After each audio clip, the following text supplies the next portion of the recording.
ফকিন্নির বাচ্চা, তোর সাহস তো কম না। 1 কোটি টাকার গাড়িতে হাত দিস? তোর 14 গোষ্ঠীর ক্ষমতা আছে এই গাড়ির টায়ার কেনার? স্যার, আমি কিনতে আসিনি।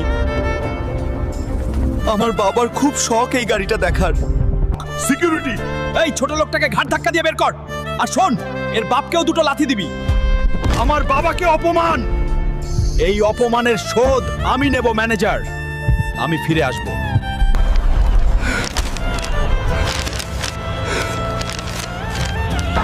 তুপুরি জঙ্গল থেকে যে নীলমণি আনতে পারবে তাকে 20 কোটি টাকা পুরস্কার দেওয়া হবে। 20 কোটি টাকা? এই টাকা দিয়ে আমি ওই শোরুমটাই কিনে নেব। কিন্তু ওই জঙ্গলে তো আজ পর্যন্ত কেউ ফিরে আসেনি। বাবার অপমানের প্রতিশোধ নিতে আমি জমের দুয়ারেও যেতে রাজি। এই জঙ্গলের ভিতরে হাঁটতেই তো ভয় করতেছে, না জানি সামনে কোনো বিপদ আছে।